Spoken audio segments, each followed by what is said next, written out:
안녕하세요. 감성 독서, 감성 전달자입니다. 오늘 소개해드릴 책은요, 더 크고 더 담대하게 살아가기를 권하는 제니퍼 코언의 빅벳입니다.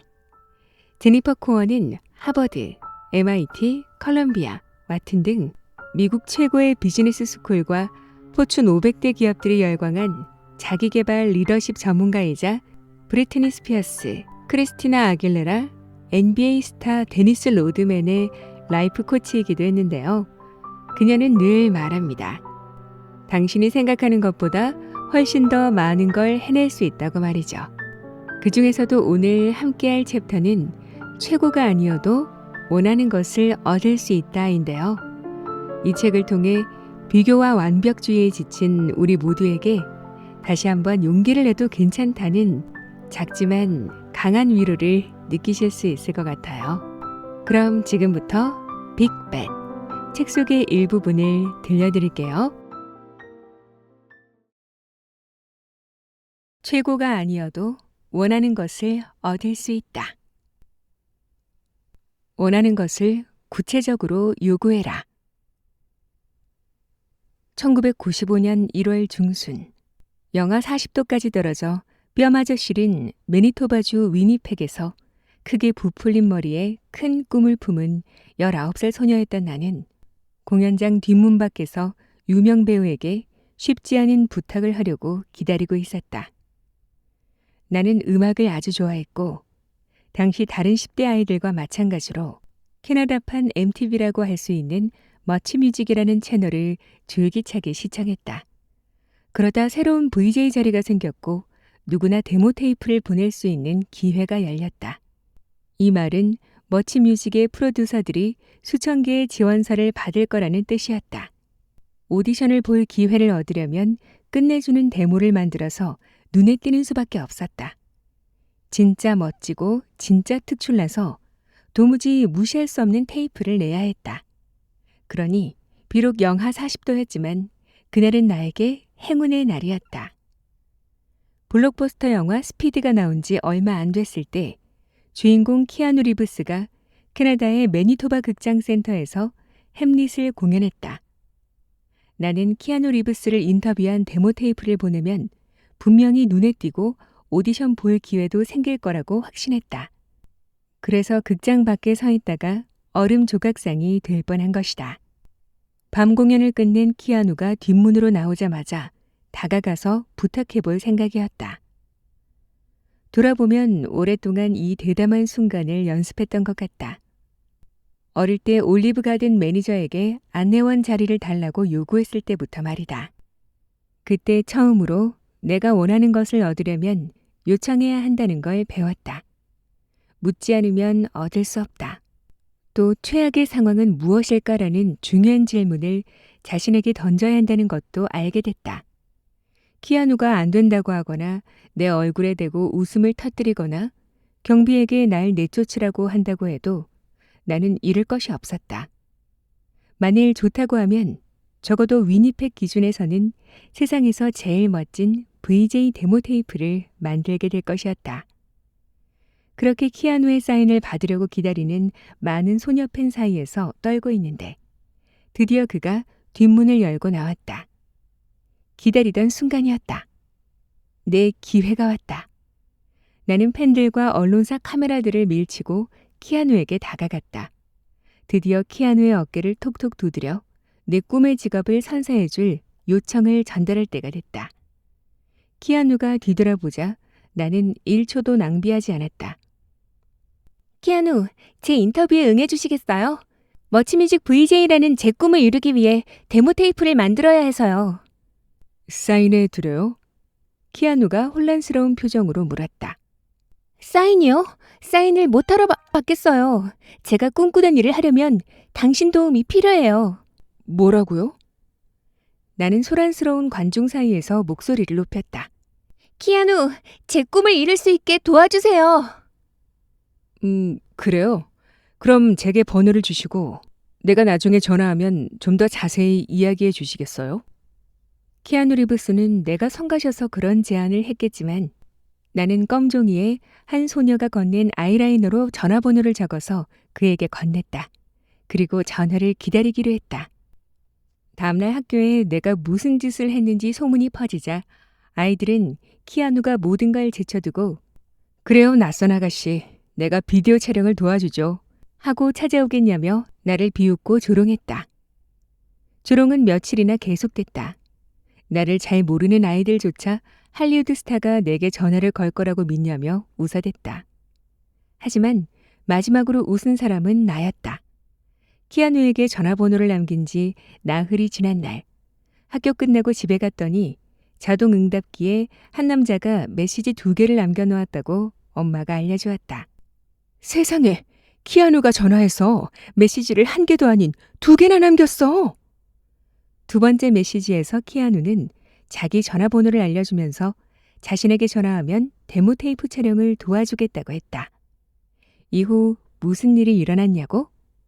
키아누 리브스가 우리 집 거실 소파에 앉아 엄마가 구운 초콜릿 칩 쿠키를 오물거리며 내 인터뷰 질문에 답했다. 이 사건을 증명할 테이프 사본이 지금도 있다. 내가 대담하게 요청한 덕분에 그리고 키아누의 관대함 덕분에 나는 오디션을 볼 수 있었지만 안타깝게도 꿈에 그리던 일을 하지는 못했다. 그래도 나는 인생의 성공에 대한 큰 교훈을 얻었다. 원하는 것을 요구해라. 대담한 행동을 딱 한 가지만 한다면 이것을 해라. 즉, 원하는 것을 요구해라. 아주 간단하고 아주 기본적이고 아주 당연하게 들린다. 하지만 원하는 걸 요청하는 사람이 얼마나 될까? 그리고 되는 대로 사는 사람은 얼마나 될까? 근육이 늘어나 다치거나 창피함을 느낄 위험 없이 할 수 있는 만큼만 손을 뻗으며 사는 사람은 또 얼마나 될까? 조금 불편하더라도 원하는 것을 요청하는 사람은 그저 안주하려는 사람은 얼마나 될까? 너무도 많다. 우리 솔직해지자. 대부분 되는 대로 산다는 걸 여러분도 알고 나도 안다. 대부분 눈앞에 놓인 삶을 살아간다. 자신이 가진 것, 가질 수 있는 것을 받아들이고 조용히 편안하고 편리한 삶을 따른다.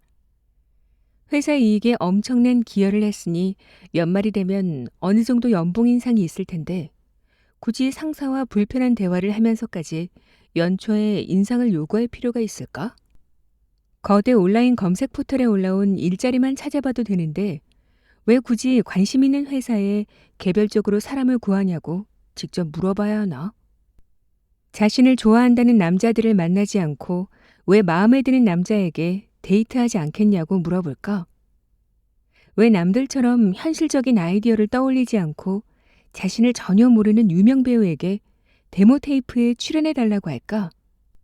왜 요구하냐고? 원하는 것을 요구하지 않으면 얻을 수 없기 때문이다. 극단적으로 어려운 일부터 시작하라는 게 아니다. 자신만의 키아누 리브스 버전을 찾을 필요는 없다. 그런 과감한 시도가 자신에게 맞는다고 생각하는 사람도 있겠지만 보통은 원하는 것을 요구하는 게 편해지도록 메뉴에 없는 음식을 주문하는 일처럼 작은 것부터 시작하는 게 좋다. 작은 것이라도 원하는 게 있으면 물어라. 그게 요청 기술을 개발하고 그런 습관을 기르고 삶에 필요한 커다란 것을 요구할 자신감을 얻는 방법이다. 원하는 것을 요청하는 방법을 몇 가지 소개한다. 매번 성공할 거라고 장담하지는 못하지만 매번 원하는 것에 가까이 갈 수 있으리란 건 보장한다. 1. 조사해라. 누군가에게 큰 부탁을 하기 전에 시간을 들여서 그 사람이 누구인지, 어떤 일을 했고, 현재는 어떤 상황인지 조사해라. 경험상 나에게 인터뷰를 요청하거나 뭔가 도와달라고 부탁하면서 내 배경이나 내가 하는 일을 잘 모르는 사람은 시간을 들여 도와주고 싶은 마음이 생기지 않는다.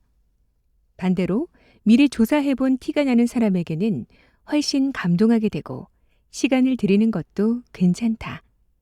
준비된 사람은 목표에 집중하는 게 보이고 진지하게 받아들여진다. 2. 진정한 관계를 쌓아라. 당신을 돕는 것이 기분 좋게 느껴지는 관계를 맺어라. 대화하는 사람에게 진정한 관심을 보여주는 것이 좋은 관계를 쌓는 지름길이다. 호기심을 키우고 잘 들어라. 조사를 한다고 해도 보통은 SNS에 공개된 정보처럼 겉핥기식 정보밖에 얻을 수 없다. 이런 정보는 자신이 뭘 좋아하고 싫어하는지, 어떤 경험을 했는지 이야기하는 것을 직접 듣는 것과는 비교할 수 없다. 나는 사람들에게 질문하는 게 좋고, 그래서 내 팟캐스트를 좋아한다. 그리고 특히 더 좋은 순간은 나와 이야기하는 사람의 표정이 밝아지고 행복해 보일 때다. 누군가에게 관심을 보이면 그 사람은 정말 기분이 좋아지고 나 역시 뭔가 배움으로 이득을 얻는다. 내면으로 깊이 들어간 질문을 던지고 대답에 귀를 기울여라. 물론 꼬치꼬치 캐묻는다는 생각이 들어 차단하는 사람도 있겠지만 일단 물어보기 전에는 어떤 일이 일어날지 모른다. 나는 가벼운 대화를 즐기지 않는 편이지만 그래도 처음 만나는 사람과 친해질 때는 이런 대화가 유용하다. 그렇다고 전체 대화를 가볍게 끝내선 안 된다. 일자리 소개든 커피 한 잔 마시는 자리든 자신의 목적에 따라 상대가 생각할 수 있는 질문을 던져라. 날씨, 최근 밤새워 본 드라마, 좋아하는 식당 이야기는 어색한 분위기를 깨는 데는 좋지만 그 다음은 거기서 무슨 대화가 더 이어질 수 있을까? 상대방에 대해서 이미 조금 알고 있다면 이미 익숙한 내용에서 조금 더 깊이 들어간 질문을 조금씩 시작한다. 그 사람을 성공하게 만든 특징은 무엇인가? 어떻게 원하는 삶을 얻었는가? 그들의 재능, 열정은 무엇이고 약점과 두려움은 무엇인가? 다른 사람들과 구분되는 그들만의 특징이 있다면 나는 그게 무엇인지 알고 싶다. 한 가지 효율적인 방법이 하나 있다면 새로 알게 된 사람과 공통점이 있는지 그 사람의 말을 주의 깊게 듣는 것이다. 그러면 빠르게 유대를 쌓을 수 있다. 공통점을 바탕으로 관계를 유지하고 강화의 방법을 찾아라.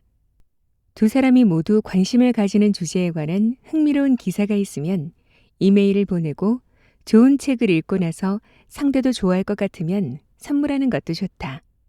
사소한 노력이 풍요로운 관계를 만든다. 사람들의 말에 귀를 기울이고 자기 생각도 나누자. 3. 구체적으로 말해라. 무엇을 원하는지 안다면 정확하게 그것을 요구해라. 혼란이나 의심, 잘못 해석할 여지가 없도록 명확하고 구체적으로 간결하게 말하라. 너무 애매모호하게 말하면 요청한 것을 얻지 못할 확률이 높다. 정확하게 무엇을 원하는지 모를 때는 구체적인 방향이 마음속에 있어야 한다. 교육 분야에서 언론적으로 진로를 바꾸고 싶다면 어떻게 하는 게 가장 좋을지 다른 사람의 의견이나 조언을 구하는 것도 괜찮다. 확실히 일반적인 정보를 얻으려는 경우가 아니라면 구체적인 목표도 없이 누군가에게 커피 한 잔 사겠다고 제안하는 건 추천하지 않는다. 일반적인 설명도 분명 필요하다. 하지만 10대나 대학생, 아니면 이제 막 일을 시작한 사회초년생이 아니라면 무엇을 원하는지 명확히 생각하지도 않고 누군가의 시간을 요청하는 것은 조심해야 한다. 4. 보답해라. 도움을 구하는 상대가 보답으로 뭘 기대하지 않더라도 가능하면 그들의 삶에 가치를 더할 방법을 생각해라. 기회가 생길 때 그들의 전문 분야를 다른 사람에게 추천하는 것 같은 사소하더라도 사려 깊은 행동은 오랜 관계를 쌓는 데 도움이 될 수 있다. 그들 역시 계속해서 당신을 도와주려고 할 것이다. 대학 체조 선수가 구체적인 진로 조언을 요청한 일이 있다. 아이가 체조를 좋아한다는 이야기를 꺼냈더니 그 선수는 바로 멋진 체조 동작 몇 개를 보여주겠다고 했고 나와 아이 모두 좋아했다.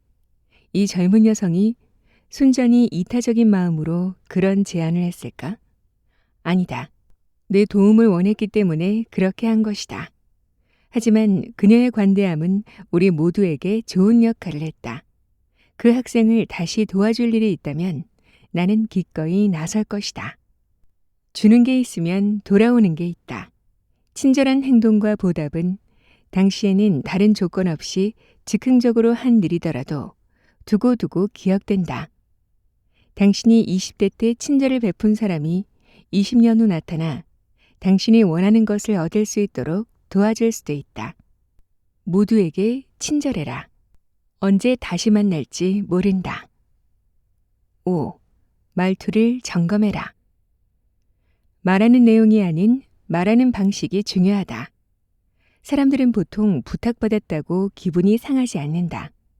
하지만 부탁하는 사람이 거만하게 굴면 도와주기 싫어진다. 강조하고 또 강조해도 지나치지 않은 말이다. 대담해진다고 머저리처럼 굴면 안 된다.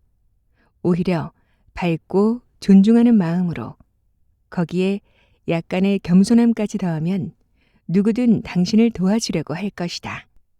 환불 가능 기간이 지났는데 환불을 받으려고 할 때 얼굴에 미소를 띠며 점원에게 다가간다면 성공 확률이 올라갈 것이다. 거기에 유머 감각까지 더하면 더 좋을 것이다. 하지만 거들먹거리기라도 한다면 어림도 없다. 이건 상식이다. 하지만 너무 많은 사람이 예의를 갖출 때 얻을 수 있는 게 얼마나 많은지 잊어버린다. 집세를 내려달라고 하든 타코에 매운 소스를 더 뿌려달라고 하든 정중하게 행동할 때 좋은 대답을 들을 확률이 훨씬 높다. 깡패처럼 굴면 확률은 급속도로 내려간다. 6. 사과하지 마라. 원하는 것을 요청하는 것이 불편하지만 마침내 대담함 근육을 쫙 늘려 요청에 성공했다면 정말 잘했다. 결과가 어떻든 한 단계 도약한 자신을 칭찬해주자. 하지만 요청과 동시에 죄송하다고 사과했다면 내 축하를 거두겠다. 귀찮게 해서 죄송합니다만 뭐 좀 부탁해도 될까요? 크고 대담한 부탁을 바쁘신 건 알지만 또 지금 이런 걸 부탁드려서 너무 죄송하지만 혹시 같은 말로 시작하지 마라. 제발 그만. 상대가 정말 바쁘다고 가정해보자. 그 사람의 시간을 존중한다는 표현은 할 수 있지만 미안하다고 말할 필요는 없다. 이렇게 다시 요청해보자. 바쁘신 건 알지만 지금 뭐 좀 부탁해도 될까요? 이렇게 하면 미안하다는 말 없이 그 사람의 상황을 인지하고 있음을 보여줄 수 있다. 그리고 이런 말을 덧붙이라는 마음도 넣어두자. 안 되면 신경 쓰지 마세요. 별일 아니에요. 이런 말을 하면 꼭 분에 넘치는 요청을 했거나 중요하지 않은 걸 부탁한 것처럼 보인다. 별일 아닌 듯 부탁하면 원하는 것을 얻을 수 없다. 사실은 아주 중요한 일이니까. 당신은 중요한 사람이다. 삶은 중요한 문제다. 그러니 원하는 것을 요청할 때까지는 대담해져라. 사과하지 마라. 7. 당신의 성과를 그들의 것으로 만들어라. 안타깝게도 순수하게 남을 돕는 일이 드물어졌다. 나한테 좋은 게 뭔데? 라는 태도가 문화 규범이 됐고, 상사나 도움을 줄 수 있는 위치에 있는 사람에게 뭔가를 요청할 때는 이 점을 꼭 생각해야 한다. 당신의 요청이 그들에게도 이익이 된다고 믿게 할 때 원하는 것을 얻을 수 있다. 그들의 일 부담을 줄여주거나 나중에 승진할 가능성을 높여주는가? 상대방이 무엇을 얻을 수 있을지 생각해 본 후 자신에게 유리하게 이용해보자. 당신의 부탁이 그들의 인생에도 긍정적인 영향을 준다면 요청에 응할 가능성이 높아질 것이다. 투자한다고 생각하게 하는 것도 좋다. 당신의 아이디어에 그 사람들의 도움을 받는 것이다. 상대의 제안에 마음을 열고 가능하다면 미래 계획에 그 제안을 적용해라. 8. 다시 물어라.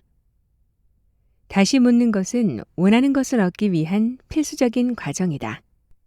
이렇게 하지 않으면 요청이 물거품이 될 수 있다. 우리는 대부분 다시 묻지 않는다. 애초에 요청하기가 정말 힘들었을 때는 특히 더 그렇다. 어떤 사람들은 짜증을 불러일으키거나 몹시 불쾌한 상황이 될 때까지 반복해서 요청하기도 하는데 이 역시 역효과를 낳을 수 있다. 얼마를 기다렸다가 다시 이야기를 꺼내야 하는지, 얼마나 자주 알려야 하는지는 그 사람과의 관계가 어떠냐에 따라 달라지므로 정확하게 이야기할 수 없지만 이를 끝맺는 건 아주 중요하다. 다시 이야기를 꺼낼 때는 상대방의 평판과 성격을 고려해야 한다. 변덕이 심하고 제멋대로라고 알려져 있는가? 아니면 믿을 만한 사람인가? 그 사람이 현재 어떤 일을 겪고 있는지도 생각해야 한다. 부서 전체를 책임지게 됐나? 죽음, 이혼, 자녀 출산 같은 개인적인 일이 일어나 하루하루가 혼란스럽고 누구의 이메일에도 답장을 못하고 있나? 문자, 이메일, 전화 중에 무엇을 선호하는가? 상황에 맞춰 다시 묻는 기술을 익히자. 예를 하나 들어 이야기해보자. 당신은 소규모 수제 비누 회사를 운영한다. 팔로워 수도 많고 몇몇 유명인과도 친한 뷰티 제품 인플루언서가 향긋한 비누에 푹 빠졌어요라고 DM을 보내면서 크리스마스 선물로 20상자를 주문할 테니 파티 일정에 맞게 이틀 안에 보내달라고 한다. 당신은 고마움을 표하며 밤새 선물 상자를 채워서 하루 일찍 받을 수 있도록 보내드리겠다고 약속한다. 이제 중요한 요청이 남았다. 제품 사진과 리뷰를 SNS에 올리고 제 계정을 태그해 주실 수 있을까요? 제 향긋한 비누 판매에 엄청난 도움이 될 것 같아서요. 당연히 해야죠. 인플루언서가 흔쾌히 답장한다. 비누 받자마자 인스타그램 스토리에 올릴 테니 기대해 주세요. 다음날 고객이 비누를 받고 사인을 했다는 페덱스 알림이 온다.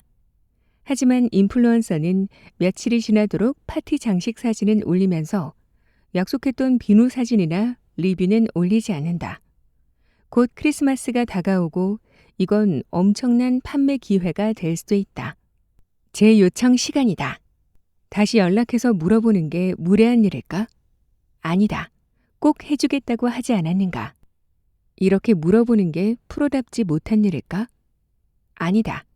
당신 역시 프로고 이건 사업이다. 다시 물어보면 비누를 이제 주문하지 않을까? 아마 아닐 것이다. 이건 대담한 사람이 잡을 수 있는 기회다. 당신의 사업에는 이번 판매가 정말 중요하다. 누군가 짜증낼까 걱정할 때가 아니다. 그러니 움직여라. 부탁하고 싶은 사람에게 무죄 추정의 원칙을 적용하자. 정말 당일에 영상을 올릴 생각으로 약속했는데 깜빡 잊어버렸지 뭐예요. 알려줘서 고마워요. 모르고 넘어갔다면 정말 찝찝했을 것 같거든요. 참고로 나는 아주 유명한 인플루언서들에게도 주저없이 다시 물어본다. 한 번 더 물어보면 상황이 바뀐다. 제 요청을 통해 요청을 마무리하자. 제 요청은 또 다른 형태의 요청일 뿐이다. 요청하지 않으면 대답은 항상 아니오니까.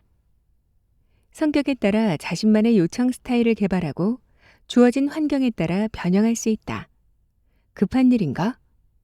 부탁하려는 사람을 얼마나 잘 아는가? 까다로운가? 너그러운가? 부탁할 일에 관한 다른 준비는 다 돼 있는가? 많은 요소가 모여 당신의 스타일을 이룬다. 하지만 그 중에서도 꼭 지켜야 하는 원칙 몇 가지가 있다. 사과하지 말 것, 예의를 갖출 것, 다시 요청할 것. 그것 말고는 자신에게 맞는 방법을 찾아서 바로 실천해라. 다른 사람에게 원하는 것을 요청하는 대담한 행동을 한번 시작하면 되는 대로 사는 삶은 그만두게 될 것이다. 성공의 자질은 재능이 아닌 대담함이다. 인생에서 원하는 것을 얻기 위해서는 똑똑한 것보다 대담한 것이 낫다. 똑똑한 사람은 실패하는 법을 모른다. 하지만 성공하려면 실패하는 법을 알아야 한다. 우리는 평생 뛰어난 사람이 성공한다는 거짓말을 듣고 살았습니다. 장담하는데 세상은 뛰어난 사람이 아니라 대담한 사람을 좋아해요. 참 대담한 말이었다. MIT의 학생, 교수, 행정직원 등 지구상에서 가장 똑똑한 사람들이 잔뜩 모인 강의실에서 이런 말을 했으니 나도 참 뻔뻔하다. 2021년 11월 나는 MIT에서 매해 열리는 실패, 회복 탄력성을 키우다라는 컨퍼런스에서 내가 어떻게 실패를 극복했고 그들 역시 어떻게 극복할 수 있는지 강연해달라는 요청을 받았다. MIT가 왜 날 초대했냐고? 알고 보니 똑똑한 학생들 중 일부가 실패하는데 실패해서 심각한 정서 및 정신건강 문제를 겪고 있었는데 우연히도 실패가 내 특기였다. 아니, 회복 탄력성을 키워 실패를 극복하는 것이 내 최대의 장점이라고 해야 할까? 그날 청중에게 이야기했듯이 나는 실패에 석사학위가 있는 것 같기는 한데 사실 재빨리 다시 일어서는 데에는 박사학위가 있다. 항상 전교 1등만 하고 전 과목 A만 받아온 사람이라면 명문대학에 합격했다고 해도 주변에서 아무도 놀라지 않을 것이다. 다들 그러려니 할 테니까. 부모님은 자랑스러워하고 선생님들은 기뻐하고 친구들은 당연히 최고 대학에 들어갈 줄 알았던 친구라며 심드렁해 할 것이다. 넌 고등학교 때 낸 과학과제로 노벨상을 타야 했어, 친구야. 라고 할지도 모른다. 그 사람은 어느새 전교에서 가장 똑똑한 아이가 자신의 정체성이 된다. 내가 다니던 고등학교에도 그런 친구가 있었다. 그 친구를 피트라고 하겠다. 대부분의 교사보다 더 똑똑한 학생이었던 피트는 고등학교를 순조롭게 졸업했다. 피트가 별 노력도 없이 좋은 성적을 얻는 동안 나는 몇몇 과목에서는 죽어라 공부해야 C라도 겨우 받을 수 있었다. 앞에서 이야기했듯이 아무것도 쉬운 게 없었기 때문에 다른 쪽에서 방법을 찾아야 했다. 열심히 공부했는데도 원하는 성적을 받지 못했지만 근성과 회복 탄력성을 키워서 특별 지도교사에게 개인 지도를 받는 부끄러움은 털어냈다. 그 과정에서 나와 다른 사람들에게 실패했다고 패배자가 되는 건 아니라는 걸 증명하기 위해 성공을 향한 의지와 끈기를 갈고 닦았다. 그냥 포기했다면 그저 포기한 사람으로 남았을 것이다. 피트는 실망스러운 결과를 받아들이거나 실패하고도 무너지지 않는 법을 배울 필요가 없었다. 손쉽게 학교를 마치고 성공을 당연하게 여기다 보니 회복 탄력성이 무뎌졌을 것이다. 내가 성공하기 위해 끝없이 내 약점을 보완할 방법을 찾는 동안 피트와 피트처럼 똑똑한 친구들은 실패 후 인내하는 법을 배우지 못했다. 올 A가 답은 아니다. 인생에서 원하는 것을 얻기 위해서는 똑똑한 것보다 대담한 것이 낫다. 똑똑한 사람이 성공하지 못한다는 뜻이 아니다. 대담하면서 똑똑한 사람이 없다는 뜻도 아니다. 하지만 우리는 대부분 피트 수준으로 똑똑하지는 않다. 하지만 모두 제니퍼 수준으로 대담해지는 법은 배울 수 있다. 피트 같은 똑똑한 학생이 MIT 같은 학교에 들어간다는 건 태어나 처음으로 똑똑한 동급생, 똑똑한 룸메이트, 똑똑한 친구를 만난다는 뜻이다. 어떤 학생들은 더 똑똑하다. 갑자기 피트는 더 이상 가장 똑똑한 학생이 아니다. 평균적인 반 친구들이 끙끙대는 수학 문제나 시험지를 척척 풀던 피트가 이제는 쉽게 풀리지 않는 문제를 앞에 두고 고전한다. 공부가 힘들어 쩔쩔매던 제니퍼가 되는 것이다. 하지만 새롭게 드러난 약점을 극복하는 데 필요한 회복 탄력성과 적응 기술은 없는 제니퍼다.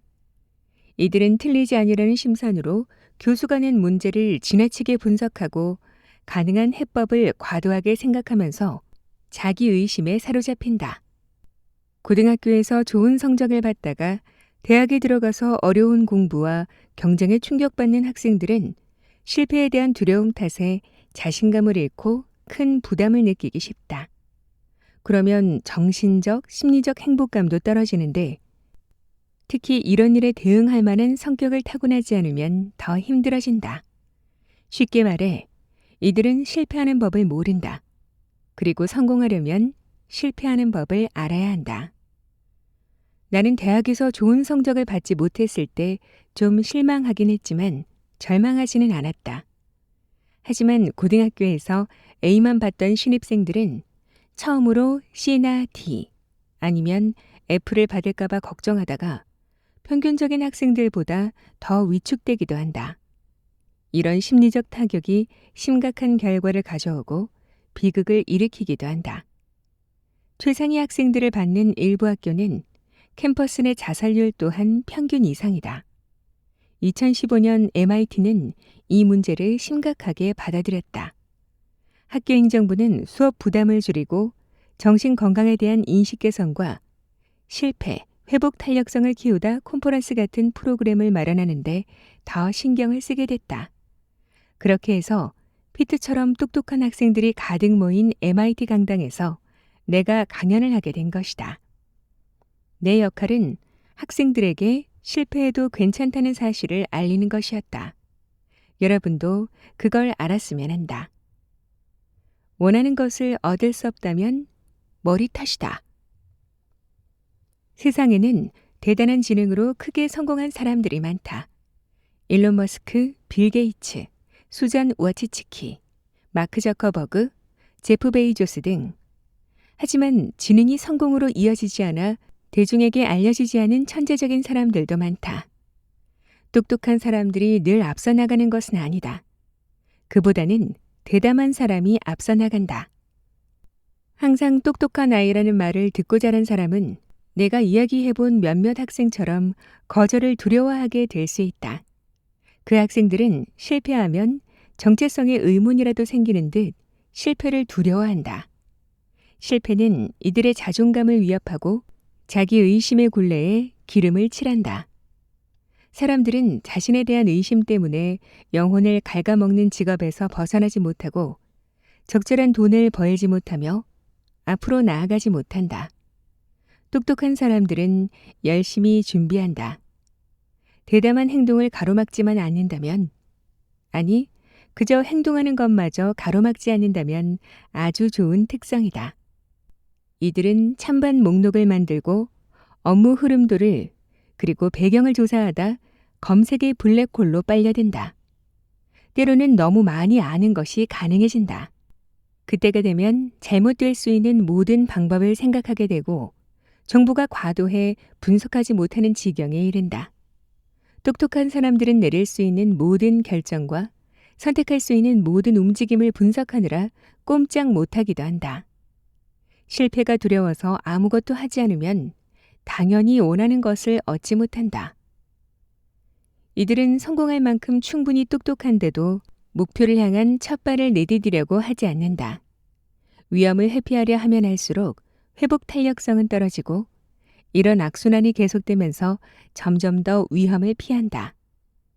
내가 세상의 피트들을 괴롭히고 있다는 건 인정한다. 하지만 전과목 A를 받지 않았더라도 너무 똑똑해서 자신에게 이익이 되는 일을 하지 못하는 일은 누구에게나 생길 수 있다. 때론 머리보다 체력을 키우는 게 답이 될 수 있다. 그러면 자기 행동을 과도하게 분석하느라 멈추지 않을 테니까. 그냥 힘으로 밀고 나가는 것이다. 근로자가 급여 인상을 요청할 때가 결과를 너무 많이 생각하는 전형적인 예 중 하나다. 급여 소프트웨어 회사 페이스케일이 연봉 인상 자격이 있다고 생각하는 근로자 16만 명 이상을 조사했다. 이들 가운데 3분의 2는 급여를 인상할 수 있다고 생각하면서도 거절당할 거라는 생각에 상사에게 말을 꺼내지 않았다. 하지만 대담하게 움직인 나머지 3분의 1은 어떻게 됐을까? 70%가 요청한 만큼 인상된 급여를 받았다. 원하는 것에 대해 지나치게 많이 생각한 적이 있는가?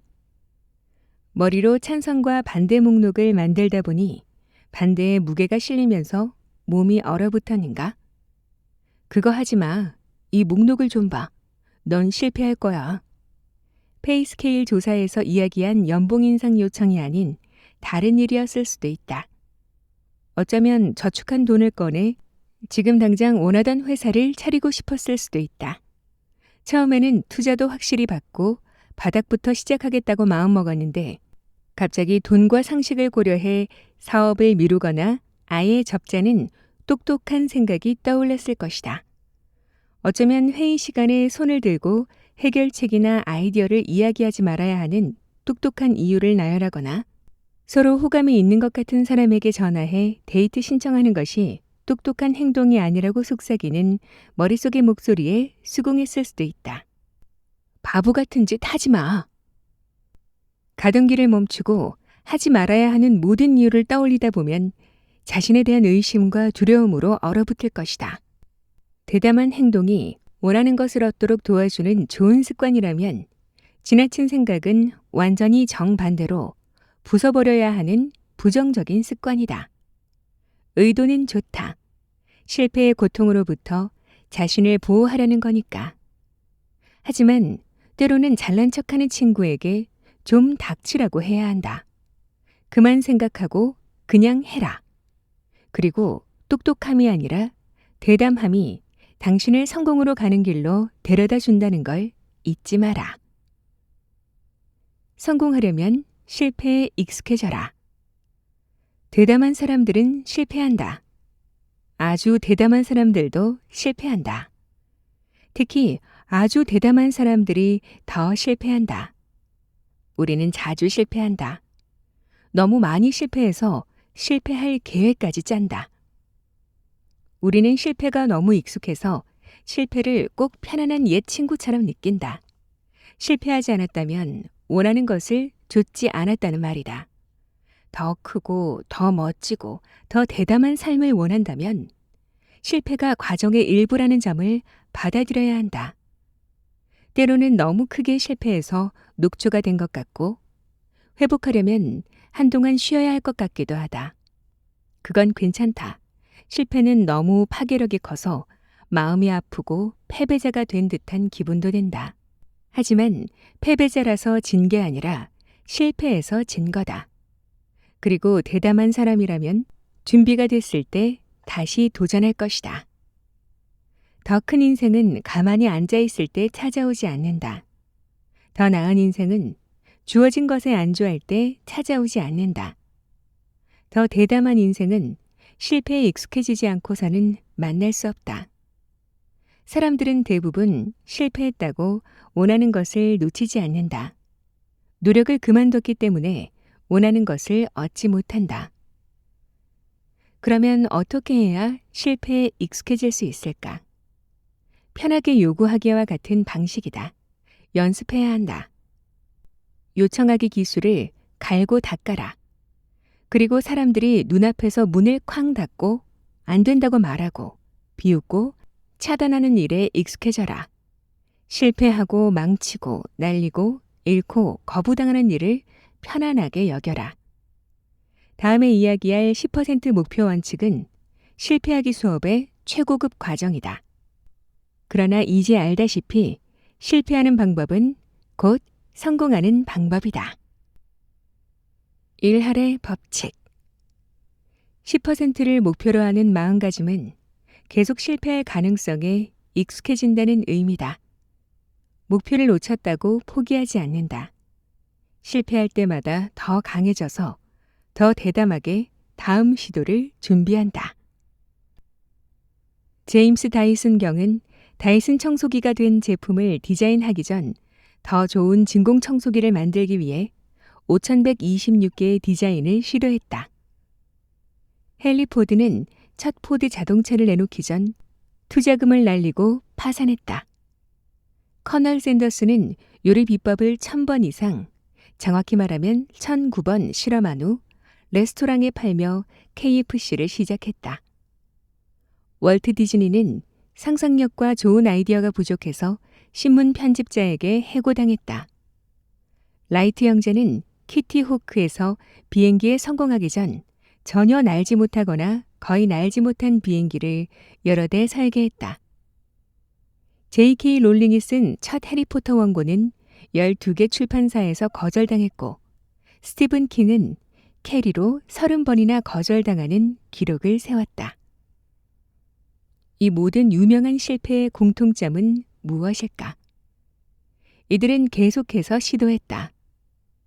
무엇을 원하는지 알고 있다면, 그것을 얻을 수 있다고 믿는다면 로드맵을 만들었다면, 더 크고 더 낮고 더 대담한 원칙을 이용해 원하는 것을 요구하고 거절당하는 것에도 익숙해졌다면, 실패가 승리로 이어진다고 믿는다면, 이제 10% 목표를 배울 준비가 됐다.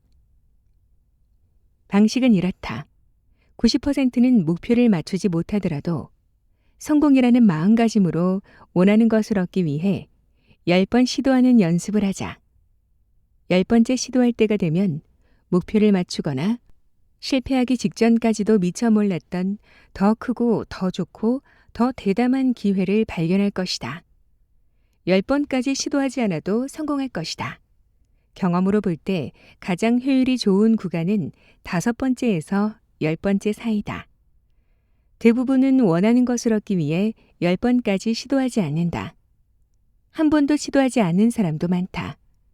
그들은 자신이 원하는 것은 얻기 어렵거나 자신에게 과분하거나 얻을 방법이 없다고 스스로를 설득한다. 대부분 가진 것에 안주하는 이유가 여기에 있다. 또한 사람들은 대부분 대담하게 행동하지 않는다. 10%를 목표로 하는 마음가짐은 10의 9, 그러니까 사실상 계속 실패할 가능성에 익숙해진다는 의미다. 하지만 목표를 놓쳤다고 포기하지는 않는다. 한번 실패할 때마다 더 강해져서 더 대담하게 다음 시도를 준비할 것을 알기에 다시 그리고 또다시 시도한다. 진짜 멋진 부분은 따로 있다. 우리 두뇌는 우리가 한번 시도할 때마다 다음 시도를 기대하며 즐거워하도록 훈련한다. 그래서 목표를 달성하지 못했더라도 노력했다는 사실 덕분에 보상을 기대할 때 뇌에서 방출되는 행복 화학 물질인 달콤한 도파민이 터져나온다. 만일 성공한다면 목표를 이뤘다는 성취감을 얻는다. 10% 목표라는 마음이 있으면 이미 나머지 90% 사람들보다 앞선 것이다. 연습하기, 그리고 실패하기. 10% 목표는 어디에나 무슨 일에나 적용할 수 있다. 이 방식이 어떻게 작동하는지 요리를 예로 들어 자세하게 이야기해 보겠다. 실감나는 예를 위해 당신이 음식을 정말 못하거나 사 먹는 일이 잦다고 가정해 보자. 그래서 좋은 음식을 직접 만들어 먹고 싶다. 목표는 맛있는 가정식이다. 로스트 치킨을 만들 줄 아는가? 샐러드를 휘리릭 준비해 완벽한 드레싱을 뿌리는 건? 초콜릿 케이크는 구울 수 있나? 절대 못한다고? 시도를 한 번도 안 해봤거나 한 번밖에 안 해봤기 때문일 것이다. 로스트 치킨이 타고 샐러드가 푹 시들고 초콜릿 케이크가 뭉개졌을 때 9번 더 시도해봤는가? 요리는 원하는 것을 요청하는 것과 마찬가지로 배우고 연습해야 하는 기술이다. 그리고 10번까지 시도하지 않아도 성공할 수 있다. 앞에서 말했듯 5번 정도 해보면 자기 방식이 드러난다. 숫자 세기 게임이라고 생각해보자. 그냥 수만 늘리는 것이다. 계속할수록 성공 확률이 높아진다. 이렇게 확실한데도 한두 번 시도해보고 포기하거나 아예 시도조차 하지 않는 사람을 만날 때마다 나는 엄청난 충격을 받는다. 일은 어떨까? 연봉을 올리고 싶어 조사를 했고 스프레드시트를 만들어 이유를 철저하게 적고 원하는 이야기를 꺼내는 연습도 했으며 자신에 대한 믿음도 있다. 상사의 방에 들어가 하고 싶은 이야기를 꺼내지만 지금은 안 되겠는데 라는 답을 듣는다. 거절이다. 그래서 자기 책상으로 다시 돌아온다. 기대한 결과는 나오지 않았다. 하지만 상사는 작은 틈을 열어놓았다. 지금은 안 된다고 했잖아. 그러니 한 달 더 기다렸다가 다시 물어본다. 또 거절당한다. 다시 컴퓨터 앞에 앉아서 다음 행동을 생각한다. 그런데 잠깐, 이게 뭐지? 상사가 전화해서 지금은 연봉을 올려줄 수 없지만 더 나은 업무를 배정하겠다고 한다. 연봉 인상은 승진한 후에야 가능하다고. 하지만 당신이, 대담하기 짝이 없는 바로 당신이 얼마나 열성적인지 보여줬기 때문에 이제 가장 승진 가능성이 높은 직원이 됐다. 득점. 한 번 더 요청한 것에 추가 점수를 주고 싶다. 그 덕분에 한 발 앞서 나갈 수 있었으니까. 10% 목표는 침실에서도 사용할 수 있는데 전체 연령 등급으로 말해보겠다. 당신은 배우자가 항상 마루에 양말을 벗어놓는 통에 그 양말을 빨래통에 넣으며 잔소리를 한다. 하지만 짜증나는 그 양말을 직접 빨래통에 넣으라고 요구한 적이 있는가? 없다고? 한 번도? 요구해라. 한두 번 해봤는데 그냥 직접 하는 게 낫겠다고 포기했는가? 이런 일이 바로 10번 요구해야 하는 일이다. 포기하지 마라. 10% 목표 달성하기라는 마음가짐은 삶의 전 분야에 적용할 수 있고 사랑을 할 때도 가능하다. 하지만 한 가지 조심해야 할 것이 있다. 목표 대상을 간절히 원해야 한다. 거짓으로 포장해선 안 된다. 자신의 목표를 믿어야 한다. 요리가 싫다면 완벽한 로스트 치킨은 절대 만들 수 없다. 일이 싫다면 연봉도 올리기 힘들고 승진도 어려울 것이다. 하지만 지난 주말 애견 공원에서 만난 사람이 정말 마음에 들었고 그 사람도 당신을 좋아하는 것 같았다면 커피 데이트를 신청해라. 10번 시도하기 전에 그 사람이 먼저 당신에게 마룻바닥에 놓인 양말을 집어들라고 할 수도 있다. 원하는 것을 계속 생각하는 대신 그것을 얻기 위해 어떤 노력을 했는지, 목표에 얼마나 다가갔는지, 그리고 다음에는 방법을 어떻게 바꿔볼 것인지 적어라. 때로는 근육을 쉬면서 몸을 회복해야 다음 시도를 위해 출동할 수 있다. 효과가 있었던 방향을 생각하면서 관점을 바꾸면 추진력을 높일 수 있다. 10번째 시도도 실패했다고? 그래도 당신이 이겼다. 나는 10% 목표라는 이름을 정하기 전부터 나도 모르게 이 아이디어를 직접 실천했다. 올리브 가든에서 일하고 키아누 리브스를 만나 데모 테이프를 찍으며 내가 원하는 것을 좇는 아이였으니까. 무용단에 들어가려고 했지만 체육관에 다니면서 인생 전체가 바뀐 경험도 마찬가지다. 캐나다에서 LA로 옮겨 직장을 몇 군데 거친 뒤에 내가 잘할 수 있는 일을 찾을 때도 그랬고 스타트업 신발 회사나 다른 몇몇 벤처 회사를 운영하면서 전화기를 들고 투자금을 구할 때 역시 그랬다. 또 TV 토크쇼를 하고 싶었다가 팟캐스트를 하게 된 것도 마찬가지다. 나는 10번 시도하기 전에 항상 원하는 것을 얻었을까? 아니다. 하지만 어떻게 됐는지 말해보겠다. 내가 말한 일화 중 하나만 골라보자. 안내원 역할을 하고 싶었던 나, 또는 텔레비전 쇼를 맡고 싶었던 나, 무엇이든지 상관없다. 나는 화살을 쏘는 족족 관역을 맞추지 못했다. 실패하고 지고 목표를 놓쳤다. 하지만 어느 순간 더 좋은 걸 하게 됐다. 한 번도 빼놓지 않고 매번. 텔레비전 방송 계약을 계속 시도하지 않고 대신 팟캐스트를 운영한 것은 나에게 딱 맞는 일이다. 머치뮤직 VJ를 하지 못한 건 너무 좋다. 그 일을 못하게 된 덕분에 LA로 넘어가 스리아트 엔터테인먼트에서 일하게 됐으니까. 이곳에서 매일 다양한 시도를 하면서 적응하려고 했으나 잘 되지 않았다. 그 결과 스리아트 엔터테인먼트를 떠난 것은 정말 이상적인 결정이었다. 덕분에 이모탈 레코드로 갔고 여기에서 피트니스 트레이닝을 하게 됐으니까. 다른 일도 마찬가지다. 고등학생 시절 무용단에 들어가려고 피나는 노력을 했지만 들어가지 못했다. 하지만 덕분에 체육관에 다닐 수 있었다. 여기서 변하지 않은 점이 있다면 나는 쉬지 않고 시도했다. 목적지에 도달하지 못했지만 방향이 있었다. 그리고 처음 원하던 것을 얻지 못했을 때도 언제나 더 좋은 것을 찾아냈다. 나는 절대 안주하지 않았다. 여러분도 쉬지 않고 시도한다면 그렇게 될 것이다. 실패의 면역력을 길러라. 실패는 자신에 대해 배울 기회다.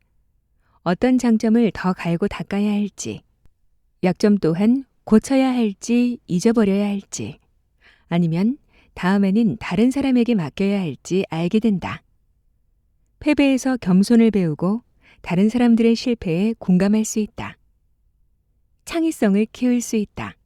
한 가지 방법으로 실패하면 원하는 것을 얻을 새로운 방법을 상상할 수 있다. 진정으로 원하는 것이 무엇인지 통찰할 수 있게 된다. 정말 그 직업을 원했을까? 아니면 정해진 길을 따라가는 게 편해서 그 직업을 원한다고 그저 짐작한 것뿐일까? 실패를 통해 우리는 다른 방식으로는 상상하지 못할 더 크고 더 좋은 기회를 생각한다. 실패는 더 열심히 노력하고 성공하고 싶다는 의욕을 불어넣는다. 실패는 우리가 드디어 최악의 상황은 무엇일까라는 질문의 답을 확인하고 살아남았음을 알아채게 해준다. 실패는 승리다. 우리가 대담한 행동을 실행하는 데 성공했고 안주하지 않았다는 의미니까. 낙담하지 말자. 우리는 한 번 실패할 때마다 그 쓰라림에 둔감해진다. 또한 그때마다 관역의 한복판을 맞추거나 더 좋은 보상을 얻을 확률도 높아진다. 실패는 당신이 패배자라는 뜻이 아니다. 오히려 당신이 대담하다는 의미다.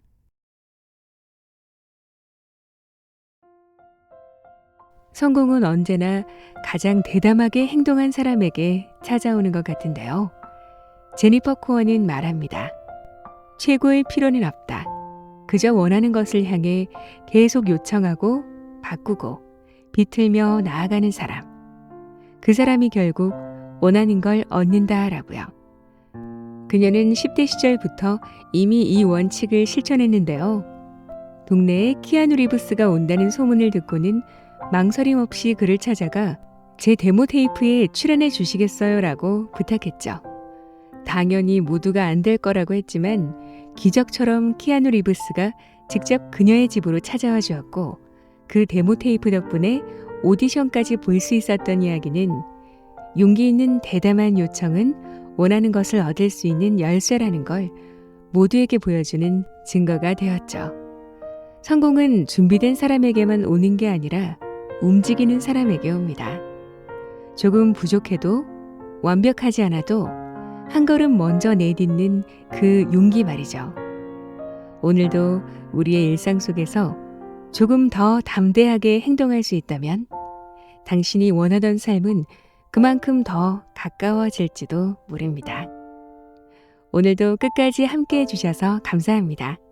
그럼 저는 또 좋은 책으로 찾아뵐게요.